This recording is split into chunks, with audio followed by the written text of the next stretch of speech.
Kundan esas vakalaraqta tarif etmege hazırmı studiyada men Sultan Estakayeva çalışam. Hayırlı akşamlar. İşler grafikten arta kalıbı ve memurlar tarafından nezaret olmağanı, tahsil, ekologiya, demografiya, mesken ve şehir muhiti milli lehalar amelge keçirilivinde Kırım yolbaşçısı Sergey Aksyonov böyle meselelerini kaydetti. Koordinasyon ştabının müşaviresinde 30 hizmetçiler becergen işinin nezaretini arttırmağa talep etti.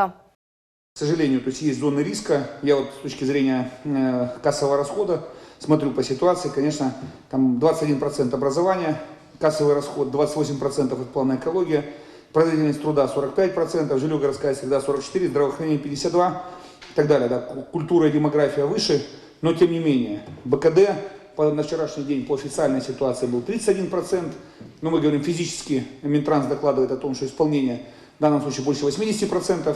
Однако, коллеги, кассовый расход – это тоже критерий в данном случае достижения целей нас проектов. Kırım studentleri tıbbicilerge COVID-19 hastalığına karşı kurashmege yardım eteler. Yüzlerce uyken kurs talebeleri tıbbi müesseselerde çalışalar. Şimdi pandemiya devrinde çalışmağa adam tapılmagan vakit böyle yardım gerek.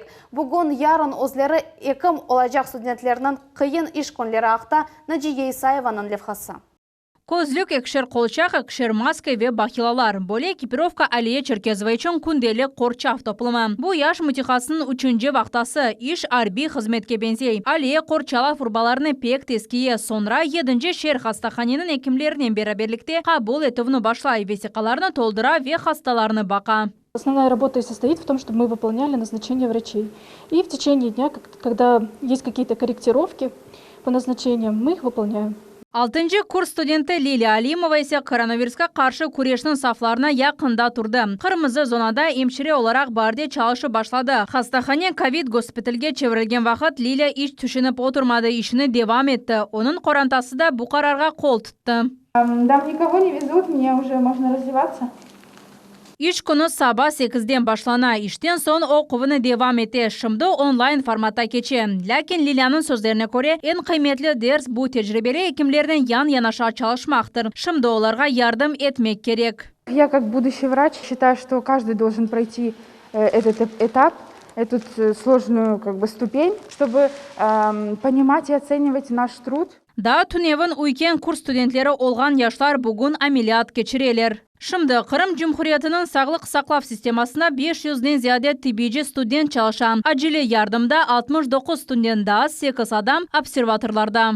Чаще всего это студенты 6-го курса, чуть поменьше на 5-м курсе и на 4-м. И есть некоторые студенты даже с 1-го курса, которые имеют сертификаты младшего медицинского персонала, которые уже окончили колледж и работали медсестрами, они тоже помогают практическому здравоохранению сейчас. 6. kurs diplom, lakin bu hepsi son. Şimdi kirli zona. Onların çoksu yok deb cevap vermesi mümkün edi ama böyle yapmadılar. Onların böyle teşebbüsü için studentler okup müesseseden sessiya vaktinde bonuslar elde edecekler. Ordinaturaga kirmege istegenler için ise koşma bağlar verilecek ve stipendiyalarga para koşulacak. Очень отрадно то, что иностранные студенты тоже готовы оказать помощь и прийти работать волонтерами в наше лечебное учреждение. К сожалению, здесь есть определенные трудности из-за того, что это граждане другого государства.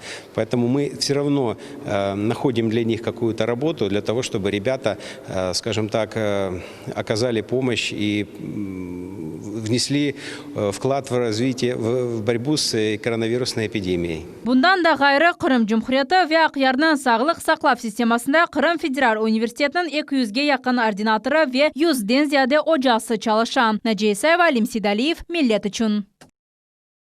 Kompüter tomografiyasında hastaların 98%'ında akciğerlerde dönüşmeler tapıla. Demek olar endi geçirilgen COVID infeksiyasının akıbetleri ola bileler.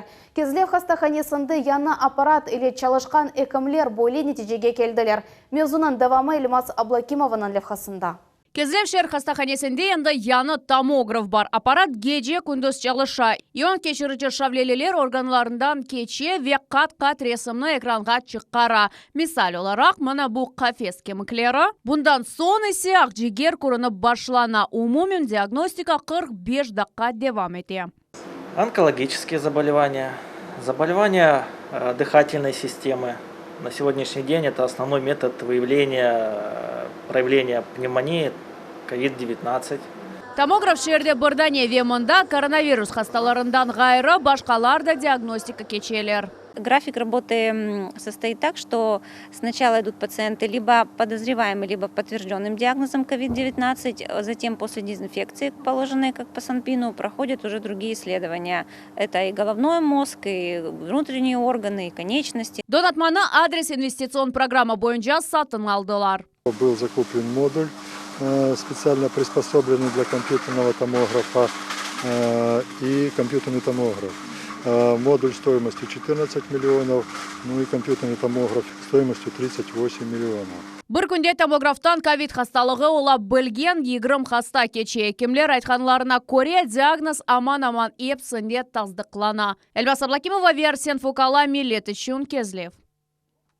Бүгін шәрінің автопаркындан Ахмеджетнің соқақларына yolcularını ташыған 6 яна автобус чықты. Автобуслар 12А санлы маршрут бойынша қатнай, яғни меркези соқақларыны ВСК шәріні бағлай.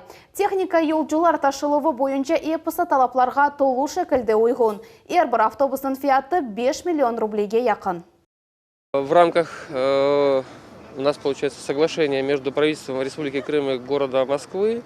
Были выделены денежные средства Республики Крым на осуществление закупки нового подвижного состава на автобусных маршрутах. Автобусы у нас в настоящее время, которые выходят на маршрут 12А, они у нас приспособлены для перевозки маломобильных групп граждан, работают на газомоторном топливе.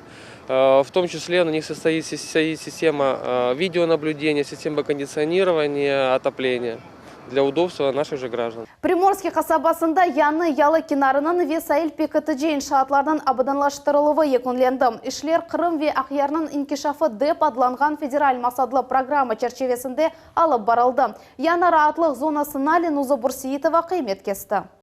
Бақылмаған ерде яны раатлық зонасы пейда олды. Кеныш Ведульбер. Елена Дудник яны ялы кенары ақында более сөздер айта. О мында күн торынен кезіне. Чудесные спуски к морю сделаны. Достаточно грамотно все распланировано. Вот пляжные территории между вот этими вот бунами. Рыбакам есть возможность рыбу ловить. Вот. Единственный недостаток, что надо было здесь исправить, это освещение. Освещение, конечно, не сделали. Сонки сефер Приморский қасабасында сайыл пекетіжі иншаатларнен бағылы иш кечкен асырның 70-ші сәнелері кечірілген еді. Бұл вақыт ішінде чеші денішмелер олды. Ерлі мектеп ерінде есе ер ішілі башланды. Енді 100 метрлік ялы кенары қаусыз әмде дүлбер олажақ. Мында плитка төшілді. Сақат гражданлар үшін пандус ерештірілді. Серві ве туе тереклері сачылды. Қоралар ерештірілді. Шер мемуретіне қайдеткенлеріне көре курорт мевсім башланған же ярықланув меселесі де чезілежек. Со стороны администрации, в свою очередь, подана заявка в ГУПРК Крымэнерго на открытие точки учета для дальнейшего установления наружного уличного освещения на данной части набережной. Ростехнадзор весеқаларының таздықлаған сон объект эксплуатацияға кірсетілежек. Наджесаева, Ленуза Бурсиитова, Рамазан Аливапов, Милет үшін Кефе. Қырымның первасыз қалмаған сәкенлері чоқ балалы қоранталарға, ялыныз яшаған аналарға ве мұқтач олғанларының епісіне 200-ге яқын масуат торбасына азырладылар. Эпидемиологик вазият яқшы олмағаны себебінден чоқ ұсы адамларының пара қазанмаға ве айлелеріні бақмаға имканлары yok. Топланған мақсулат бұтын ярымаданын шерлеріне ве районларына йоланылды. Самое необходимое – это мука, сахар, рис, гречка, макароны, масло, что-то из консервации, и масло, и всевозможные крупы, чаи. Хатырлатамыз бұл сененің майыс айында 500-ден зияды қоранта айны шу хайрия акция черчевесінде бойле мақсулат торбаларына елде еткен еділер. Считаю, что эта акция должна быть постоянной. Пользуясь случаем, еще раз призываю наших предпринимателей, социально ориентированных во всех районах и городах также самоорганизовываться и постараться частичкой своей теплоты поделиться, поддержать те семьи, которые сталкиваясь вот с этими ограничениями, не могут полноценно содержать свои семьи. Жойылы айтқан кой, ең яқын тюкен 10 километр ұзақлықта. Мектеп қомшы койды, яны Қапу районы Смушкина койның сәкенлеріні бойлемеселер атсызлай. Әлі жетвелге алуының малуматы бойынша мұнда 17 кіші яшай. Оларның яшайыш тарзы дегер курорт қасабалардан олғанда баяғы фарқ еті.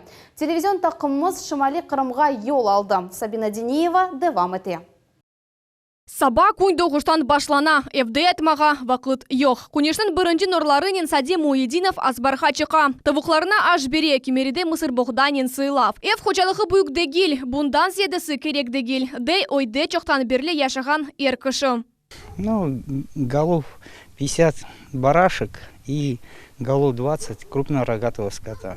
Садияға койге Ташкеттен көчіп келді. Мұнда енді 25 жылдан берлі яшай. Тычлықны севе, Смушкина койында яшайыш тамам бойле. Койды тек 17 сәкен яшай, деп сайла. Шымды ерлі адамлар айтқанларына көре, мұнда 3-4 қоранта күн көре. Олардың яшайышында ең мұйымы бұ қожалық, айван, тавуқ. Оларны мұнда яқшы бақалар.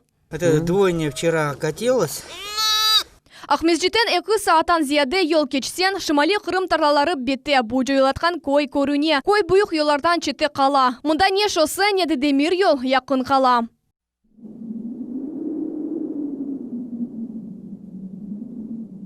Кечкен асырның башында Таврия губерниясының малюмат китабында бұ кой илк сефер уржин деп аныла. Ама асырның ортасында жінктен сон оның адыны Смушкинаға дынештірділер. Мұнда еді азбар ве 40 адамлық әйалі бар еді. Койның тарихында чеші диверлер олды. Вот здесь со времен войны здесь были окопы. Тарих сақланылып қалғаны бұ яқшы, дей Садияға. Ама бұндан бұ яна насыл яшамалы. Ең яқын тюкян койден 10 километр ұзақлықта. Мектеп қомшу Мырза Қояш койынды. Балалар анда қанамаға мечбур. Ама бұнын меселелер битмей. Койде суф йоқ. 6 метров скважина. Вот этим скот поем. А так воду привозят вишневку. С Вишневки привозят вот питьевую воду. Так и живем. Ләкин мұнда не машинада вушлары, не де башқа қалабалық бар. Вақыт кечкеніні сезмек, қырымчылерінің нефес аловыны ве қошлары түшіні ешітмек мүмкін. Сабина Дениева, Эрвина Миралиев, Миллет үшін, Яны Қапу районы. Бүгін халқара бияста яқ күні қайт етіле. Бұшы көзлері көрмеген адамларының тимсалі сайылар. Бұл күн қатырлата біз әлі ян-янаша беден имкенлары сынырлы олған инсанлар яшай. Оларға ярдым етмек, оларны аңламақ керекіміз. Күлер юзлі ве аят север адамлар ақта Гузель Мамбетованың левхасы. Олар бізлеріні көрмейлер, тәкі шітелер, әлер арекетіні чырай дәңішмесіні, бірді-бір кіші яқын келмесіні, манияларыны, севгі ве первасызлықны дуялар. Кемереде атта біз сағлам адамлар көрмеген шейлеріні көрелер. Көр адамларға чоқ ярдым керек дегел. Тек дикатлы олсақ ве олар зиядеже қиналғанларыны аңласақ етерлі олур. Как хочется увидеть белый свет. Гитара қалабалық салуларны севмей, бұйық залларының кергін сезізілігіні шүбеленіп деңлей. Ойын салларнен якынча конушмаға істей. Сергей Усатенковның зинаты құруджы. Истидат бойынша есе о шайыр ве музыкант. Музыканен тап яшылықтан ұғраша. Егер оның ерінің сөзлеріні диккат иле деңлесен, көңіл ферядыны эшітмек мүмкін. Мустақыл серт табиатлы әр кіші дұғыдашлыққа мұқтач дегел. Ондан біз баяғы шейні огрене білеміз.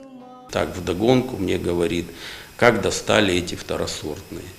Вы знаете, ничего я не сказал, просто сердце жалось, а душа заплакала.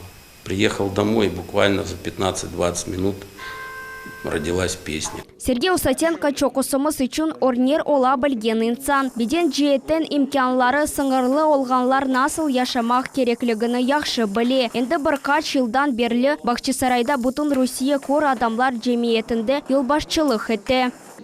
Да бір күчлі ве яшайышны жандан sevген инсан Алия Абдулаева. О ерлай гитара чала оре. Алия хануным көзлері 1996 сене көрмей қалды. Яшайышны санки яңыдан башланды. О көзлері көрмеген адамлар үшін курсларны бітірді. Яңыдан үрмеге ашамаға конушмаға огрендім дей қадын. Оның фікрінше ең асасы рухтан түшмемек. Поникшая была очень. Я не знала, как себя вести, как быть.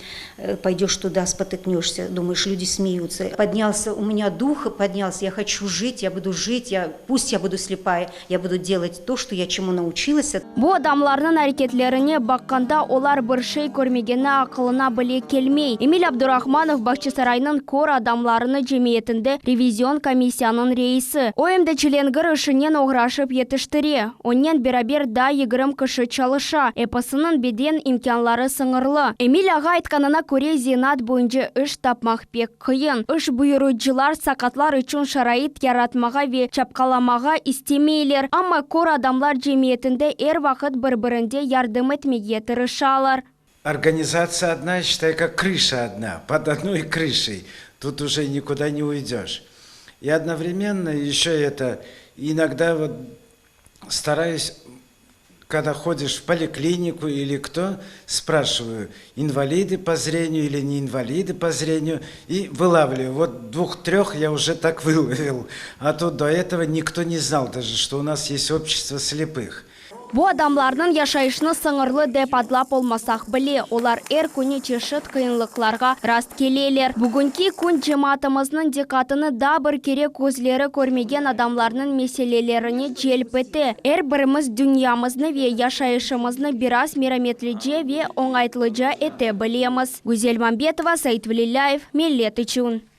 Біз яш несілге орнек осондеп мұтебер ватандашларымыз аққында репортажлар сырасына девам етмектеміз.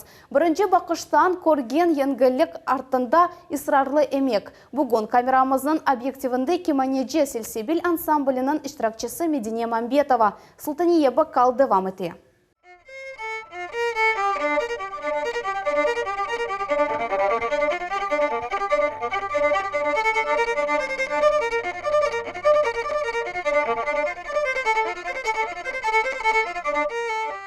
Музыканен Медине 15 ел оғраша кеманесінен айырылмай, өмірні бұчалға алетінен бағламақ істегі бірден пейда олмады дейхіз. Ама вақыт кечтікте кемане чалуға башқа жайганашып башлады. В основном в моментах, когда мне было очень плохо, почему-то именно скрипка давала мне то успокоение, которое я не находила больше ни в чем. И я это какое-то время не принимала, на какое-то время не обращала, но когда я вообще осознала, что для меня значит скрипка, я поняла, что я жить без нее не могу. Медине айтқанына көре доғру зенат сечмек бұ ән мұйым шейдір, чүнки бұтын омур тамам бұ сечевынен бағлы. Просто проснулась и поняла, что я хочу быть скрипачкой. Я хочу, чтобы каждый день я просыпалась и видела свою скрипку рядом. Она для меня больше, чем неодушевленный предмет какой-то. Это поймут, наверное, только музыканты. Ось илке манесақта сөз үрсеткенде Медине дұйғыларыны сақылып боламай, бұ яшқыз үшін омур тимсали олды. Мне тогда было 9 лет, я шла к своему преподавателю на урок. И когда переходила дорогу, меня сбила машина. Я перелетела через нее и приземлилась именно на футляр, на скрипку свою. Она вся разбилась. Мы ее, конечно, потом склеили, но она уже была непригодна для игры. И по сей день, когда я на нее смотрю, я понимаю, что это все не зря. Ана бабасы тырышмасы мен чалғыжы олмазадым деп пайлаша кеманеже. Медине 5 yaşında олғанда оның ана бабасы эвлядыны хореографияға берділер. Тамаманда қызны оның бірінші ожасы Ленара Османовна көрді. Этот человек для меня больше, чем преподаватель. Я ей очень благодарна, потому что она привила мне любовь к скрипке. Родители меня поддерживали. Благодаря ним я вообще справилась со всеми трудностями, которые мне встречались на моем пути. Если есть у меня какая-то возможность, где я могу их в чем-то порадовать, просто заставить их улыбнуться, я всегда буду использовать эту возможность. Шымды Медине Февзи Якубов адына Хырым Муэндислик педагогика университетінде оқу музыка ве чалға алетлер санаты йонелешінде эп муккеммелеші. Энді 4 жылдан берлі Сельсебил адлы кеманежелер ансамблінің иштиракчысы ола. Прекрасный коллектив, прекрасная атмосфера. Каждый день у нас как праздник, свадьбы, конкурсы, фестивали. Даже когда нет всего этого, мы сами как-то собираемся, как семья. Зарема Басеровна, она не только наш преподаватель, она наша вторая мама. И в моменты, когда нам нужна поддержка, и мы в ней нуждаемся, она всегда нам дает эту поддержку, за что я ей очень благодарна. Медине бізге ось арзусына açtı, ось музыкасына яратмаға истей. Айта ки Кырым татар фольклорны пек бегене энді бірікі язған шейлері де бар. Солдане Бакал, Асан Ибрагимов, Миллет Ичун.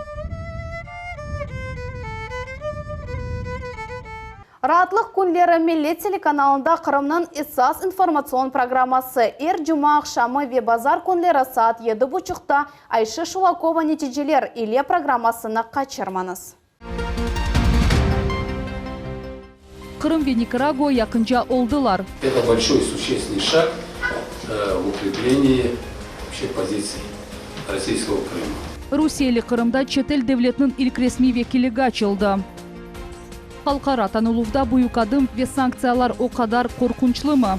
Все в мире понимают, что Крым – это Россия. Крымның вице-премьер-везирі Георгий Мурадов Миллет телеканалына эксклюзив интервью берді.